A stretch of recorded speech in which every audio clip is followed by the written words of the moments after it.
operation करथिले गोटे तो राज्य गोटे अभियुक्त को आपण गिरफ्त कर तमर केतरी केस अछि कोन सब सीजर केस इन्वॉल्व तले कोन सब सीजर अछि आमर नियारी थाना केस नंबर 6/2025 जे कि 4 तारिख दिन रजिस्ट्रेशन होइतला मुकेश साहू बोली आमर संबलपुर गोटे ड्राइवर जने से तांको रिपोर्ट ऊपर केस होइतला आ तांको गाड़ी टाकू जने लोक नियाली थाना पाखरु लेक पळैतला कार टाकू होंडा सिटी कार टाकू आ बाबद रे आमे इन्वेस्टिगेशन कलु इन्वेस्टिगेशन करके जानिया पाइलु जे राजीव लोचन स्वाई जे कि बनमालीपुर रोड पिला जे वेटरन अक्यूज तानर 38 केस वर्तमान सुधा भी पेंडिंग अछि 38 केस रे इन्वॉल्वमेंट तार अछि प्राय प्रॉपर्टी ऑफेंस केस रे अछि आ से पिला को आमे काली राती रे धरिलु आ काली हमर टीम स्पेशल टीम आ आमे एसपी सर निर्देश मुताबिक एसडीओ सर तत्वावधान रे हम गोटे टीम तैयारी कराइतला टीम को आमे काली लीड करथुलु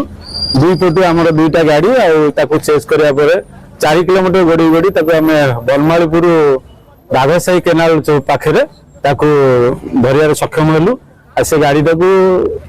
आमे तनखि नबारे ता गाड़ी रे खंडाटे मिलला और जो मोबाइल टा हमर लेगी आइथले कंप्लेनेंट रो जो मोबाइल टा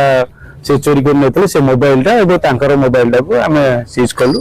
गोटे एयर बैग टा सीज करलु तांको पचारलु और तम ना सब आइडेंटिफिकेशन कले जे राजीव लोचन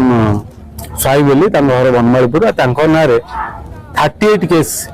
वर्तमान सुधा पेंडिंग अछि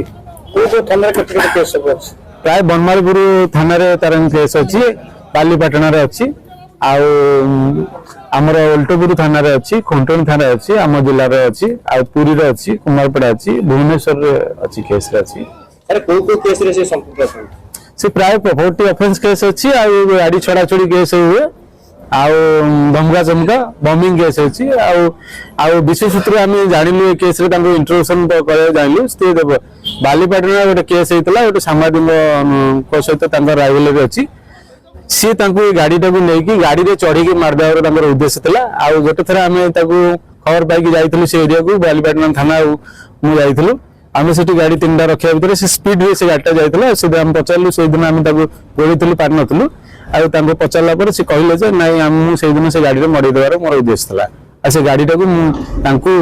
चोरी करथिलि एकमात्र ता मर्डर करया पे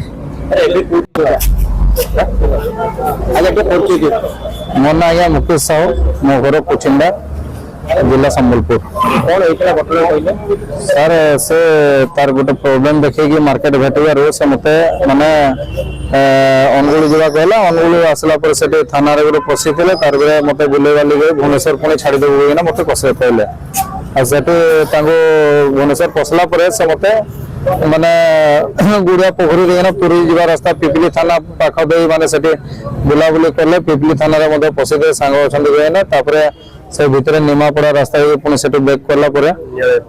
तापरे भितर नियाली पर्यंत भितर आनी आसला ए नियाली बाहरी की आमे भुवनेश्वर पळेबा गए ना कहले आ नियाली थाना सामने रखिथिली गाडीटा को ताबे खाई देकी तुम पळे आस आ पळेबा गए ना कहले आ से गाडीटा को धरिना माने पळे गेले सर तापरे थाना को आसिकी सार को जनईथिली एफआईआर लेखा लिखि करिकी भाई मान संगे माने हमर महासंघ भाई माने एठी अछंती न्यायालय रे समाने माने बहुत सहयोग करले दौड़ा दौड़ी करके धरवा मध्ये चेष्टा करले से लोक से पळे जेतला से पळे एते जो घटना आज न्यायालय प्रेस करछि आपन गाड़ी घटना थाना को केते हेलो गाड़ी रा मिले बहुत दिशा सेथरे माने सब किछि मिली गला से समस्त भल जिनस भाई मान सहायता भी बहुत जोर रहा माने भी माने खोजा खोजी कर बहुत साथ देछंती आ